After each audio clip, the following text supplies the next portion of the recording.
देखो बेटा, कोलाइडी विलयनों के निर्माण की विधियां पढ़ रहे थे। उनमें से दो विधियों को हम लोगों ने पढ़ा था, एक यांत्रिक परिक्षेपण विधि और एक दूसरा और पढ़ा था ब्रेडिंग आर्क विधि। अच्छा, तीसरे प्रकार की और विधि पर चलते हैं जिसका नाम है पेप्टन विधि, या इसी पेप्टन विधि का एक और नाम है पेप्टीकरण, और अंग्रेजी में इसको बोलते हैं पेप्टाइजेशन। अब पेप्टाइजेशन विधि द्वारा भी आप कोलाइडी विलयन का ही निर्माण करते हैं। तो सबसे पहले इस बात को सीखते हैं कि आखिर पेप्टीकरण विधि द्वारा कोलाइडी विलयन का निर्माण कैसे होता है। तो देखो, 2-3 स्टेप है, उसको समझो। सबसे पहले तो बेटा आपको ले लेना है एक ताजा अवक्षेप, कोई भी पदार्थ हो और उस पदार्थ का आपको ले लेना है ताजा अवक्षेप, और उस ताजे अवक्षेप पर आपको मिला देना है विद्युत अपघट्य।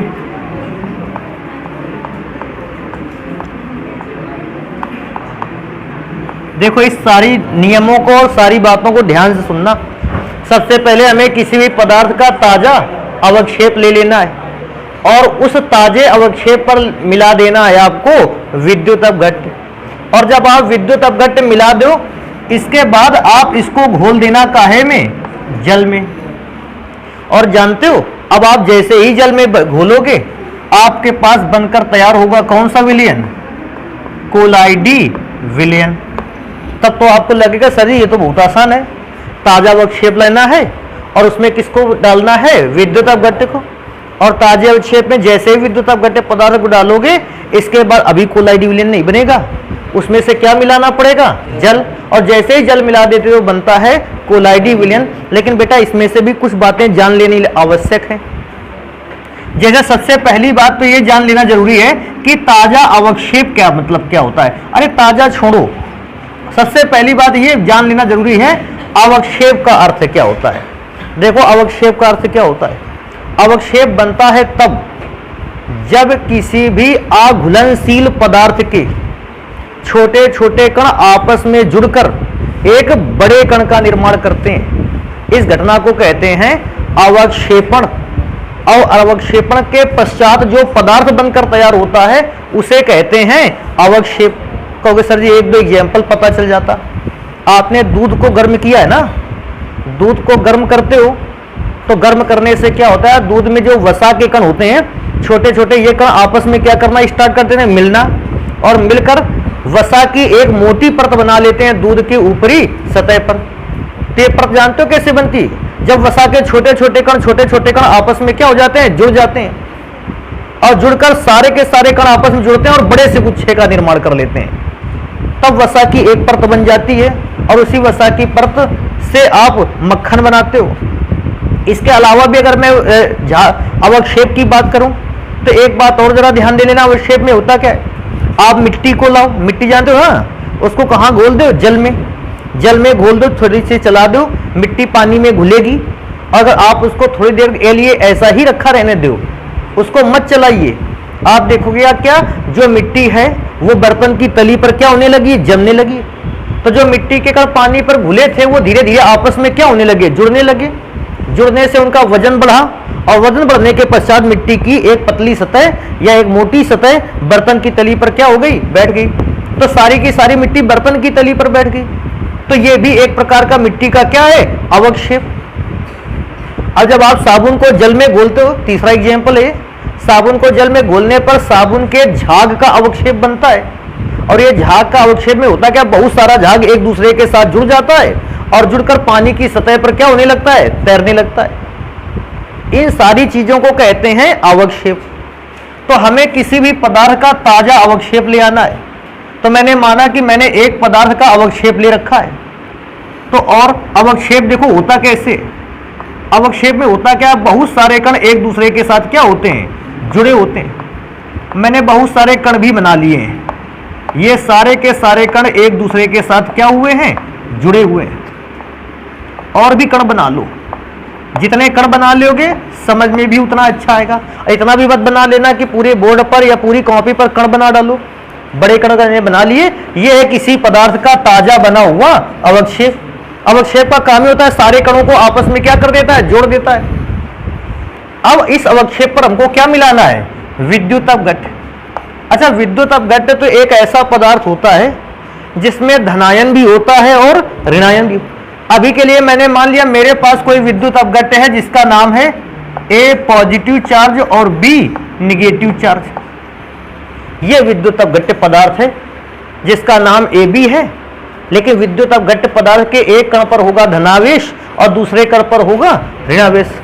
अब विद्युत अपघट्य के मिलाने पर, जैसे आप विद्युत अपघट्य पदार्थ को अवक्षेप में मिलाते हो, जानते हो उस दौरान क्या होता है, विद्युत अपघट्य का एक आयन, चाहे धन आयन और चाहे फिर ऋण आयन, कोई भी एक आयन इन अवक्षेप के कणों की सतह पर अधिशोषित हो जाता है, चिपक जाता है। थोड़ी देर के लिए मैं मानता हूं कि जब विद्युत अपघट्य AB को अवक्षेप में मिलाया गया, कौन सा आयन इसकी सतह पर चिपक जाए, किसको माने, जैसा तुम लोग बताओ। बी ऋणायन को चिपका दें, ऐसा मान लिया। अच्छा, चिपकेगा कोई ना एक कण तो अधिशोषित हो ही होगा, चाहे धनायन अधिशोषित हो जाए और चाहे ऋणायन, कोई ना कोई एक आयन अधिशोषित होगा। और इस पर भी बात करेंगे कौन सा आयन अधिशोषित होगा, उसको भी सीखेंगे अभी। लेकिन पहले के लिए, अभी समझने के लिए, कोई ना कोई एक आयन को इस पर अधिशोषित कर देना है।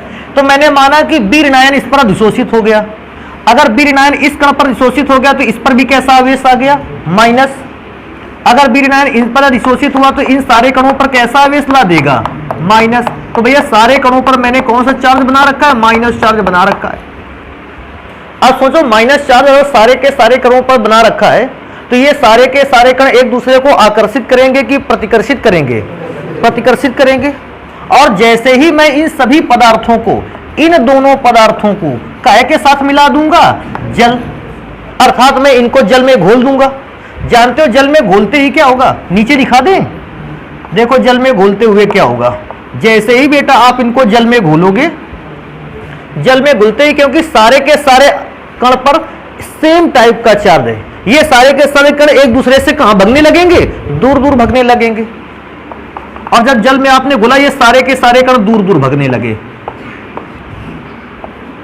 ये सारे के सारे कण एक दूसरे से कैसा भागने लगे, दूर दूर। और इन कणों पर आवेश कैसा था, ऋण आवेश। अब जब मैंने ध्यान से देखा और इन कणों के आकार को नापा, तो जानते हो इन कणों का आकार निकला 1 नैनोमीटर से 1000 नैनोमीटर तक। तो कणों का आकार पहला कैसे था, बड़ा, वैसे भी बड़ा था क्योंकि बहुत सारे कण आपस में क्या थे, जुड़े थे। और उस बड़े कण को ब्रेक करके हमने कौन कौन से कणों में, छोटे छोटे छोटे छोटे कणों में तोड़ दिया। अब सोचो क्या ये आयन आपस में कभी मिल पाएंगे, कभी नहीं मिल पाएंगे, क्योंकि ये हमेशा एक दूसरे को क्या करते रहेंगे, प्रतिकर्षित। और इस प्रकार से बनकर तैयार होगा कोलाइडी विलयन। तो मैं दोबारा से देखो इस बात को रिपीट करता हूं। सबसे पहले मेरे पास एक क्या हो जाना चाहिए, ताजा अवक्षेप। ताजा अवक्षेप उस पदार्थ के कणों को कहते हैं। एक तो अवक्षेप जो होता है जिस भी पदार्थ में बने उसमें घुले ना। जैसे अगर किसी पदार्थ का अवक्षेप जल में बने तो फिर वो अवक्षेप जल में घुलना नहीं चाहिए। अगर किसी पदार्थ का अवक्षेप तेल में बने तो वो पदार्थ तेल में घुलना नहीं चाहिए। कोई पदार्थ का अवक्षेप एल्कोहल पे बनकर तैयार हो तो पदार्थ एल्कोहल में घुलना नहीं चाहिए।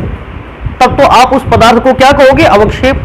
और अवक्षेप में बहुत सारे कण एक दूसरे से क्या होते हैं, जुड़े रहते हैं, अर्थात कणों का बना रहता है गुच्छा या समूह। और क्योंकि कणों का गुच्छा या समूह बना रहता है तो पक्का ये है, नॉर्मल सी बात है, इसका आकार जो है वो 1000 नैनोमीटर से कैसा होता होगा, बड़ा।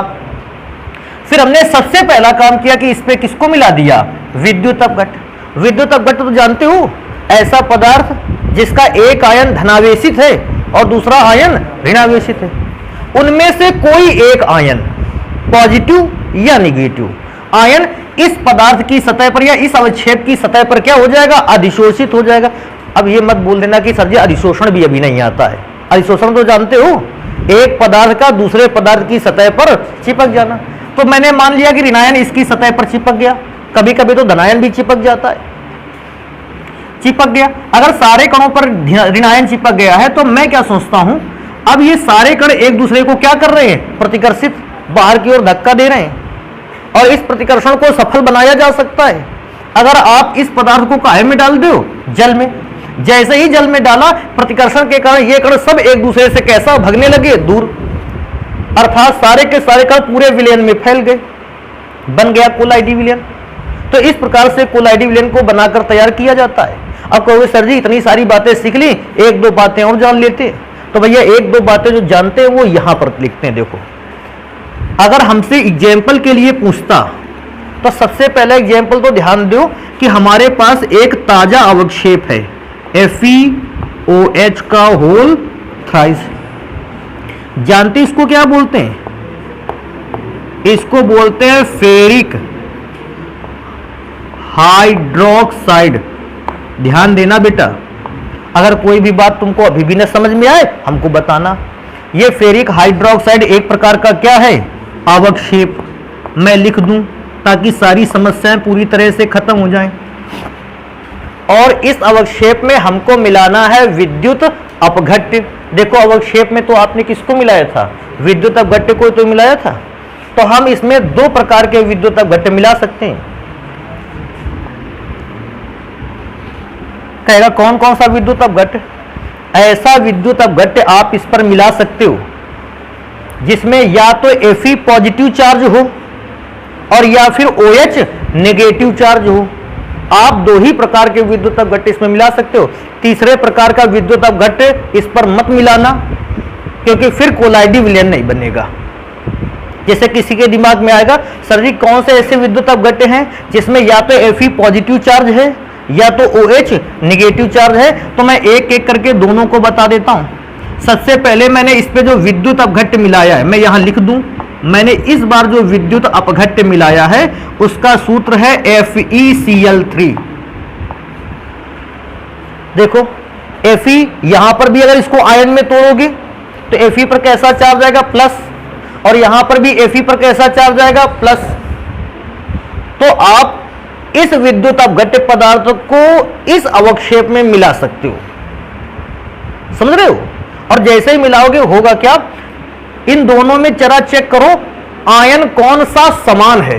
क्या Cl आयन इसमें पाया जा रहा है? तो Cl आयन वर्क नहीं करेगा।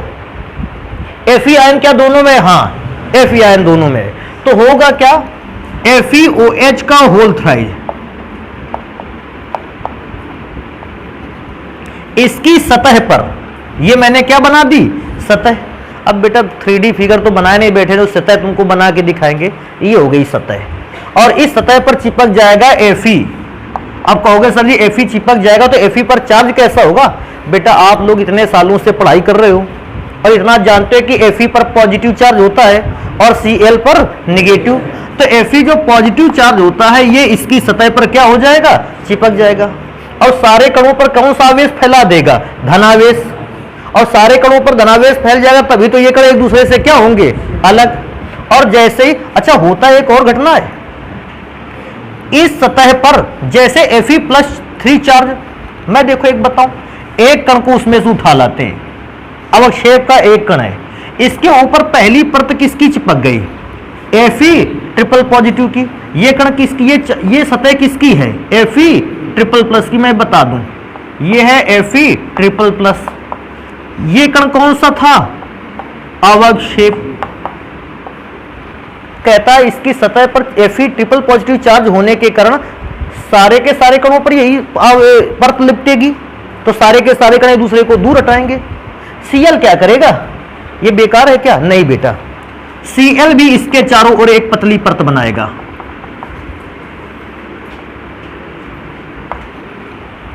लेकिन बेटा क्या है, कोलाइडी कण पर जो पहली परत चिपकती है प्राथमिक परत कहलाती है।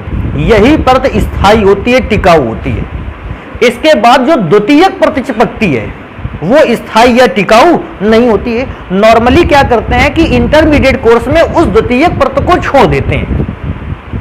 हालांकि हम लोग जब अपने टाइम पर पढ़ेंगे उस द्वितीयक परत को भी थोड़ा सा पढ़ेंगे, लेकिन इतनी बात मैं तुमको बताता हूं कि नॉर्मली इंटरमीडिएट के कोर्स में उस सेकेंडरी लेयर को हम लोग पढ़ते नहीं है, लेकिन उसकी भी बात होगी।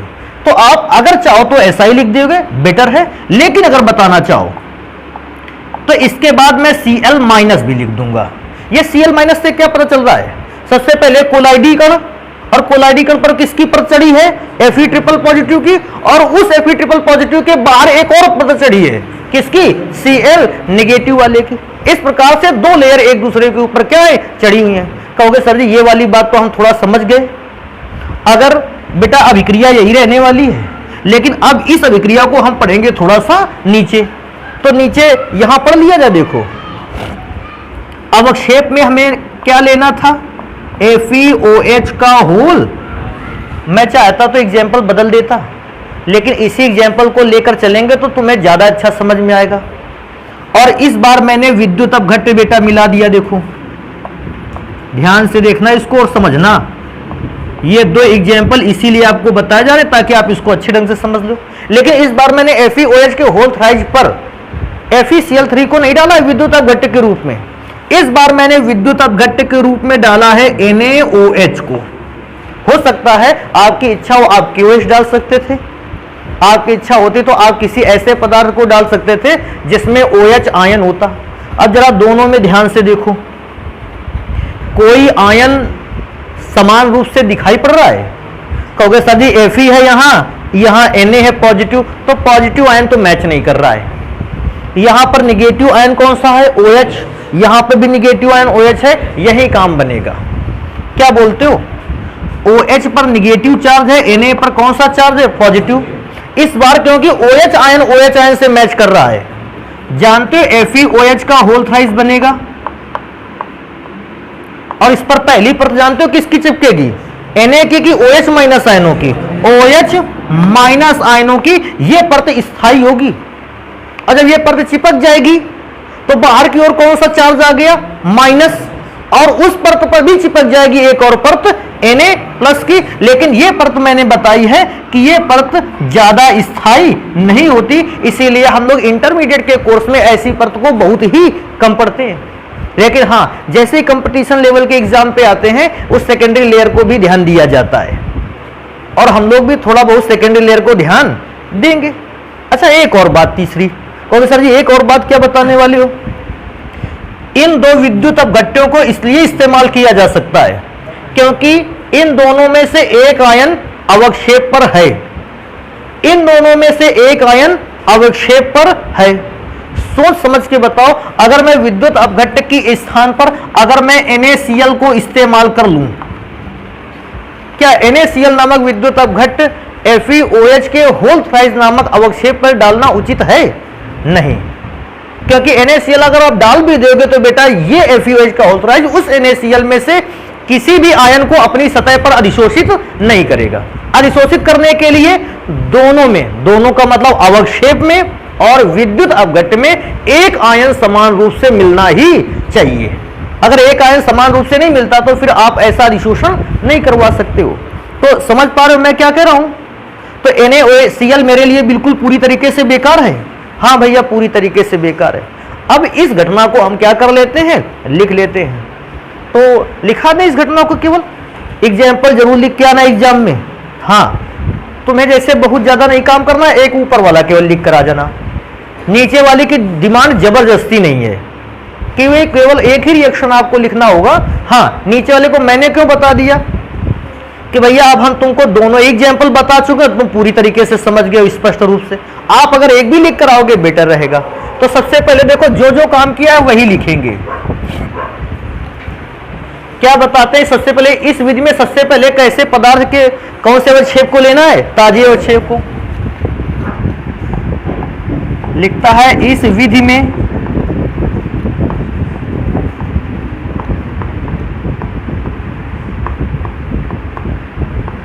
सर्वप्रथम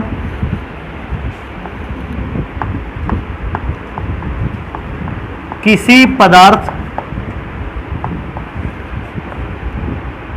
के ताजे अवक्षेप को लेकर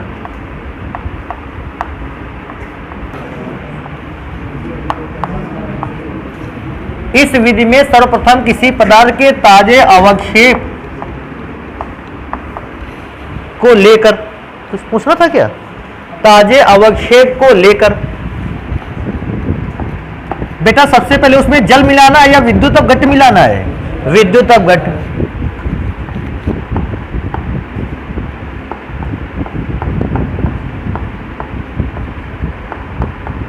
उसमें विद्युत अपघट्य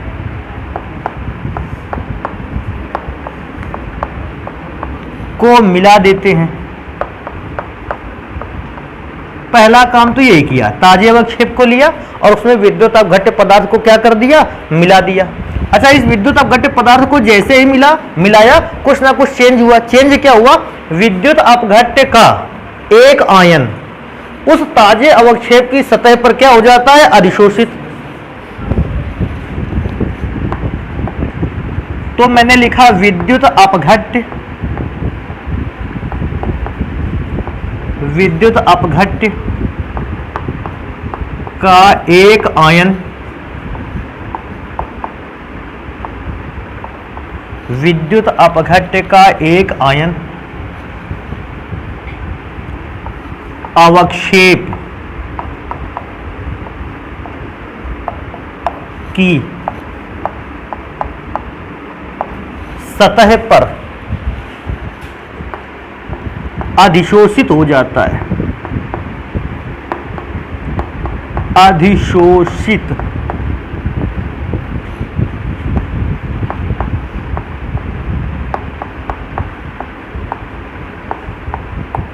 हो जाता है। या तो धनायन अधिशोषित हो जाएगा या ऋणायन। बहुत अच्छा और भी करना चाहते हो तो आपने पहले तो वैसे तो लिख ही रखा है एक आयन अधिशोषित हो जाता है। अब पूछ ले कौन सा आयन अधिशोषित होता है, तो बताओ या तो धन आयन या फिर कौन सा आयन, ऋण आयन। तो ये समझ जाओगे ना क्या लिखा है, धन आयन और ऋण आयन, कोई भी एक उसकी सतह पर अधिशोषित हो जाएगा। अब इसे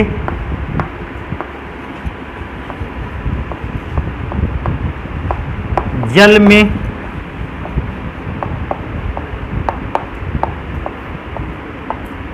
घोलने पर, अब हमने जैसे ही इस पदार्थ को जल में घोला, ये आवेशित कण, अब देखो बेटा इस जगह पे थोड़ा सोचने वाली बात है, सर जी ने आवेशित कण क्यों लिखा दिया, क्यों आवेशित लिखा दिया, क्योंकि एक आवेशित आयन इस पर क्या हो गया, चिपक गया।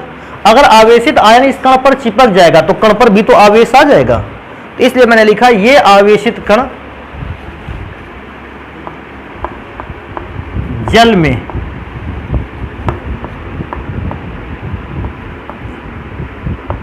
एक दूसरे से दूर दूर होकर घूमते हैं एवं कोलाइडी विलयन का निर्माण करते हैं।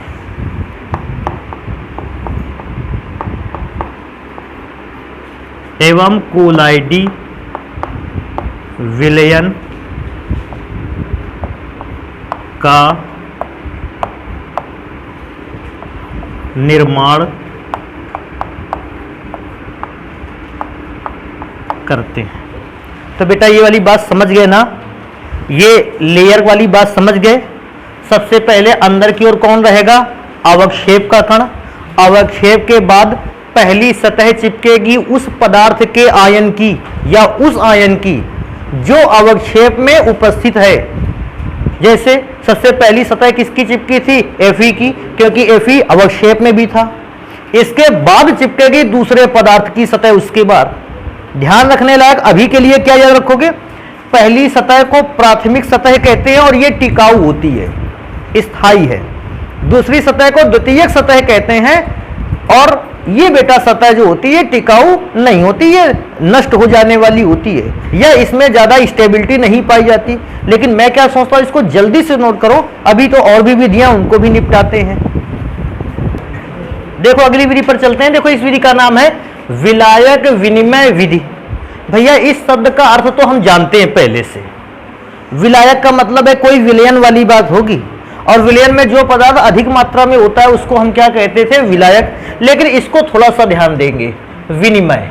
वैसे विनिमय जो है, जो बच्चे आर्ट साइड युक्त हैं, आर्ट साइड युक्त का मतलब जानते हो, जिन्होंने आर्ट साइड ले रखा है वो विनिमय का अर्थ बहुत अच्छे ढंग से जानते हैं। अब लेकिन प्रॉब्लम इस बात की है कि हम लोग तो सारे के सारे बच्चे जो आप लोग हैं और खुद हम टीचर होके भैया साइंस वर्ग के रहे हम लोग तो, और विज्ञान वर्ग का कोई भी व्यक्ति विनिमय को जल्दी से नहीं जानता है। लेकिन अब सीख लेते हैं विनिमय क्या होता है। विनिमय देखो ये अर्थशास्त्र से रिलेटेड एक शब्द है। विनिमय में होता क्या है, आप जब भी कभी मार्केट जाते हो एक प्रकार का विनिमय करते हो। कोई सामान आपको लाना है तो विनिमय में होता क्या है, आप कोई वस्तु दुकान से खरीद करके लाते हो और उसकी जगह पर अपने पास से कुछ पैसे उनको दे करके आते हो, तो यह सामान का आदान प्रदान हो गया क्या, इस घटना को कहते हैं विनिमय। हालांकि यह विनिमय जो है यह प्रत्यक्ष रूप से हुआ है धन के द्वारा। जब दो देशों के बीच में विनिमय होता है, एक कंट्री किसी दूसरे कंट्री को सामान सप्लाई करती है, तो जानते हो तब पैसों के द्वारा विनिमय नहीं होता है, तब एक सामान के बदले दूसरे सामान का विनिमय होता है। एक सामान वो देश इस देश को देता है तो ये वाला कंट्री भी उतने ही एवज में दूसरे को देता है सामान, और वहां पैसे का नहीं चलता। सोच अगर पैसे का चलता, अमेरिका के साथ अगर भारत व्यापार करता, वहां से मिलता डॉलर और यहां से जाता रुपया, डॉलर यहां आता यहां के लिए बेकार है, रुपया वहां जाता वहां के लिए बेकार है। तो अगर इन देशों के बीच में अगर कभी भी आदान प्रदान भी हुआ, व्यापार भी हुआ, तो व्यापार होता है केवल वस्तुओं का, कि आप हमको इतनी वस्तुएं ये दोगे फिर हम आपको इतनी वस्तुएं भेजेंगे। आप हमको चीनी दोगे 1-1.5 टन, जो भी अपनी बात हुई, इतने अगर हमें चीनी की मात्रा दोगे तो हम आपको दूसरा सामान इसी के बदले देंगे।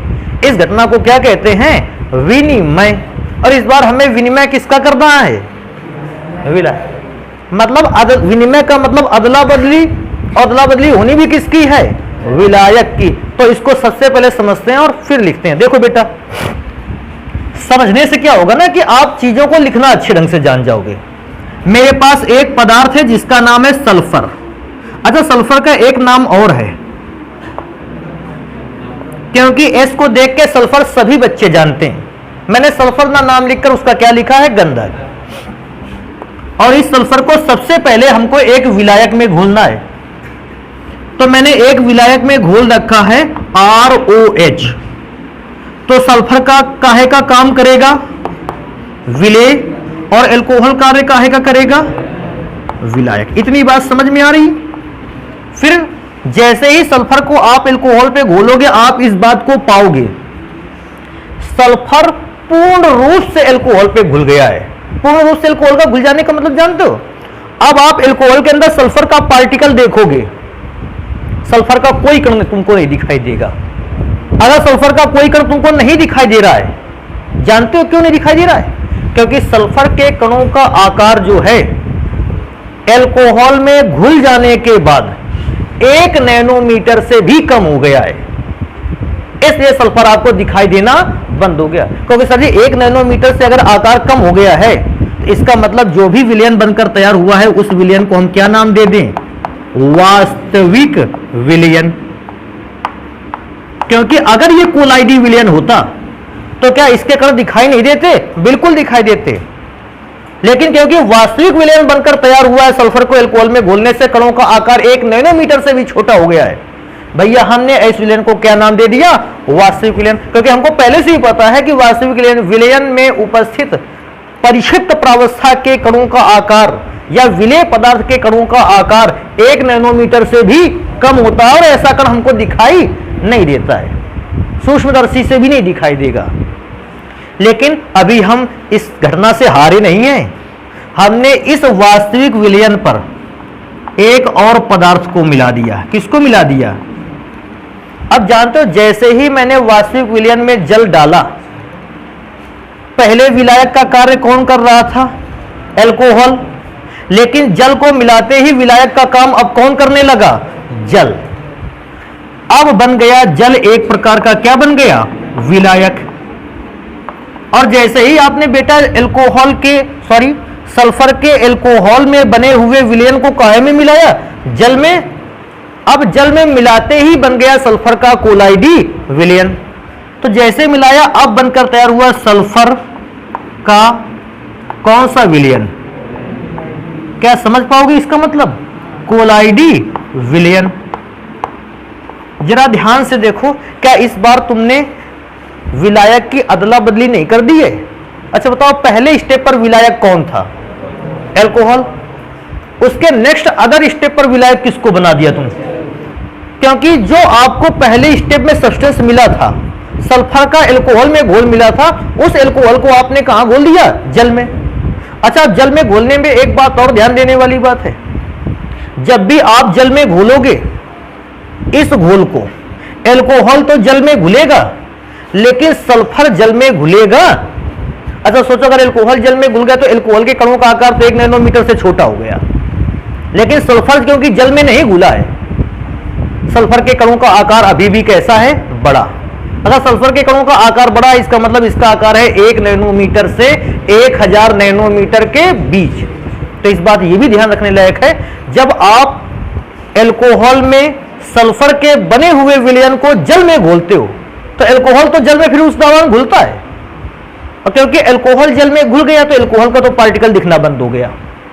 सल्फर का जो पार्टिकल था वो जल में नहीं घुला, और क्योंकि सल्फर का पार्टिकल जल में नहीं घुला है भैया, सल्फर का पार्टिकल जल में ना घुलने के कारण सल्फर के कणों का आकार हो गया है बड़ा। क्योंकि सर जी घुला नहीं, इसका मतलब नहीं समझ पाया, पहले तो घुल गया था। तो बेटा पहले घुल गया था, बाद में होता क्या है, घुला हुआ सल्फर के भी कण आपस में क्या होने लगते हैं? चिपकने लगते हैं, और अपना आकार 1 नैनोमीटर से 1000 नैनोमीटर के बीच बना लेते हैं, और इस प्रकार से बनकर तैयार होता है सल्फर का कोलाइडी विलयन।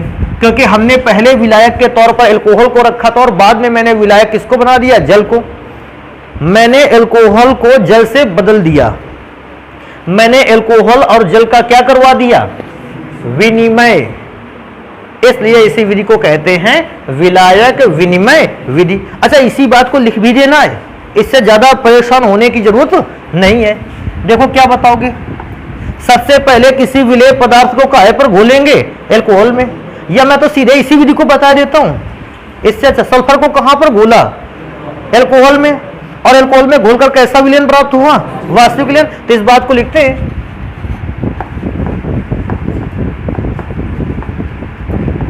सर्वप्रथम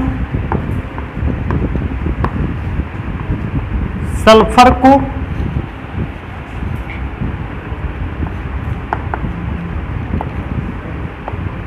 एल्कोहल में घोला जाता है। तो जैसे ही मैंने सल्फर को एल्कोहल में घोला, कौन सा विलयन बनकर तैयार हुआ? वास्तविक विलयन। घोला जाता है जिससे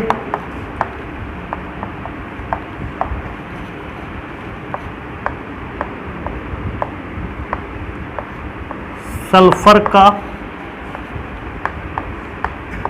वास्तविक विलयन बनकर तैयार होता है। सल्फर का वास्तविक विलयन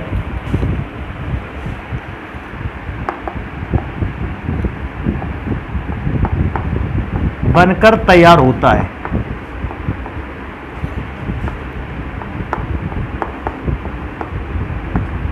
कोई पूछेगा आपको कैसे पता लगा वास्तविक विलयन बनकर तैयार हुआ? बेटा इसके कणों को अगर आप सूक्ष्मदर्शी से भी देखोगे तो ये कण दिखाई नहीं देंगे। अच्छा अब इसी विलयन को किसमें घोलना है? जल में। तो सेकेंड नंबर पर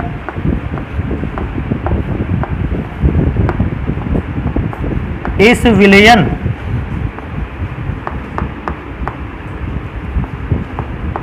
को जल में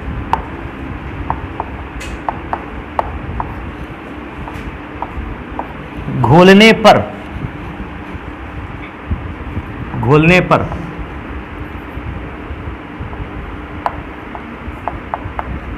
विलायक एल्कोहल से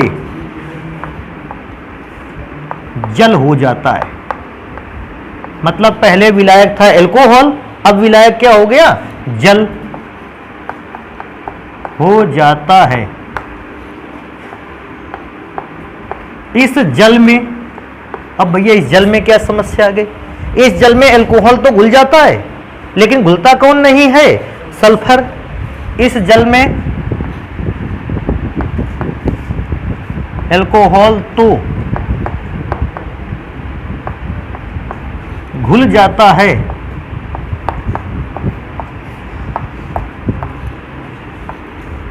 कॉमा लगा देते हैं, ज्यादा बेटर रहेगा, परंतु सल्फर अघुलनशील रहता है।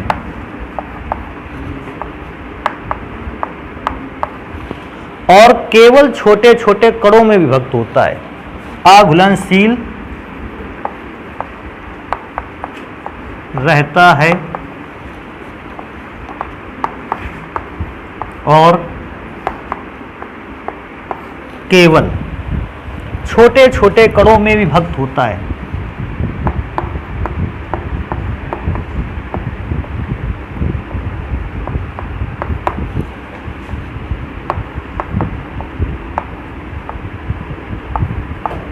केवल छोटे छोटे कणों में विभक्त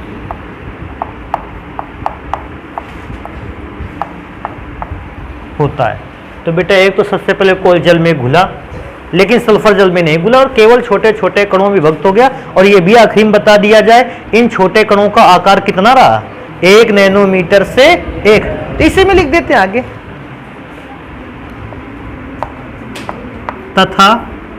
तथा लिखते हैं, कॉमा लगा लेते हैं पहले, तथा सल्फर के इन छोटे छोटे कणों का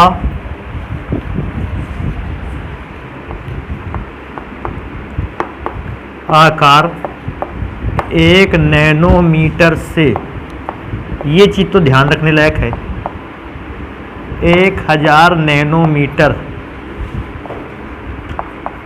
के बीच हो जाता है। तो बेटा इसको एक काम करोगे, जल्दी से नोट कर कहोगे अभिक्रिया बता दो, इसके अलावा लिखकर भी मत आना, ये ऐसा ही पूछा जाएगा तुमसे। समझ पा रहे हो ना, एग्जाम्पल में ऐसा ही बता देना। तो सल्फर सॉल्ट को बनाने का ये तरीका है। तो एक काम करो, इसको जल्दी से नोट करते हैं और जो 1-2 विधियां उनको भी पढ़ते हैं। अगली विधि पर बेटा मैं अगर आता हूं, मैंने लिखा है भौतिक अवस्था में परिवर्तन से या by change in physical state. अरे यार बेटा इसको अगर ढंग से देखोगे, भौतिक अवस्था में क्या कर देना है, परिवर्तन। अब देखो भौतिक अवस्था में परिवर्तन करके हम कोलाइडी विलयन कैसे बनाएंगे।